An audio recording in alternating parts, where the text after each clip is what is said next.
कहानी की शुरुआत में हम एक राजा को देखते हैं। राजा के महल के पास दो बूढ़ी औरतें रहती थीं, जिनका नाम एमा और डोरा था। एक दिन ये दोनों औरतें गाना गा रही थीं। जब राजा उनका गाना सुनता है तो उसे अच्छा लगता है, क्योंकि उनकी आवाज बहुत प्यारी थी। राजा को लगता है कि ये गाना कोई खूबसूरत लड़की गा रही होगी, इसलिए राजा उनके लिए तोहफे के तौर पर कुछ गहने भिजवाता है। इन दोनों को वो गहने बहुत पसंद आते हैं। डोरा बहुत चालाक और लालची थी, इसलिए वो सारे गहने खुद ही रख लेती है। रात होने पर राजा उनसे मिलने के लिए आता है। राजा उनसे बोलता है कि मुझे तुम्हारा गाना बहुत पसंद आया, अब जल्दी से ये दरवाजा खोलो, मुझे तुम्हें देखना है। लेकिन राजा को नहीं पता था कि ये दोनों बूढ़ी औरतें हैं। इसके बाद डोरा राजा से बोलती है कि आप 1 हफ्ते बाद आना, तब मैं आपको मेरी एक उंगली दिखा दूंगी। और राजा मान जाता है। इसके बाद डोरा अपनी उंगली पर मोम लगाकर पट्टी बांध लेती है और एमा अपनी उंगली को छूसने लगती है ताकि वो जवान लड़की की उंगली जैसी हो जाए।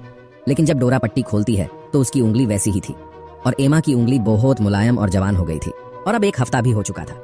इसके बाद राजा उसकी उंगली देखने आता है, लेकिन डोरा की उंगली में कोई बदलाव नहीं आया था, इसलिए वो एमा की उंगली राजा को दिखाती है। जब राजा एमा की मुलायम उंगली को देखता है तो उसे पूरा यकीन हो जाता है, ये खूबसूरत लड़की की ही उंगली है। इसके बाद राजा बोलता है कि अब मुझे तुम्हारा चेहरा दिखाओ, लेकिन डोरा मना कर देती है और बोलती है कि मैं तुमसे रात को तुम्हारे महल में मिलने आऊंगी, लेकिन तुम्हें सभी मोमबत्ती बुझानी होगी। और राजा मान जाता है।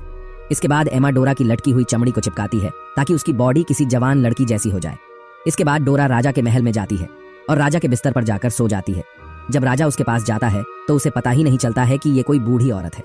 सुबह होने पर जब राजा उसे देखता है तो उसे पता चल जाता है और वो बहुत डर जाता है और जल्दी से राजा उस बूढ़ी औरत को नीचे फेंकवा देता है। लेकिन पेड़ में फंसने की वजह से डोरा की जान बच गई थी। इसके बाद डोरा के पास एक बूढ़ी औरत आती है और डोरा को रोता हुआ देख वो उसे गले लगा लेती है। उस बूढ़ी औरत के जाने के बाद हम देखते हैं कि डोरा एक खूबसूरत लड़की में बदल जाती है। कुछ देर बाद जब राजा शिकार करने आता है तो वो डोरा को देखता है और डोरा इतनी खूबसूरत हो गई थी कि उसे पहली ही नजर में डोरा से प्यार हो जाता है। कुछ दिन बाद हम देखते हैं कि राजा डोरा से शादी कर लेता है और सभी लोगों को ये एक पार्टी देते हैं। उस पार्टी में डोरा एमा को भी बुलाती है। जब एमा उस पार्टी में आती है तो डोरा उसे एक रूम में लेकर जाती है और एमा को बताती है कि मैं डोरा हूँ और अब से मैं तुम्हारा ख्याल रखूंगी। जब एमा पूछती है कि तुम इतनी जवान कैसे हो गई, तो डोरा बोलती है मैंने अपनी स्किन उतार दी और मैं ऐसी हो गई। अब कैसे भी करके एमा को जवान होना था। इसके बाद एमा एक आदमी के पास जाती है और उससे बोलती है कि तुम मेरी स्किन उतार दो, और वो आदमी एमा की स्किन उतार देता है, जिससे एमा की हालत और भी खराब हो जाती है। लेकिन डोरा भी ज्यादा टाइम तक जवान नहीं रहने वाली थी। जब डोरा अपने आप को देखती है तो वो धीरे धीरे फिर से बूढ़ी हो रही थी। डोरा को कोई देख न ले, इसलिए वो यहाँ से भाग जाती है। और इसी के साथ ये मूवी यहीं पर खत्म हो जाती है।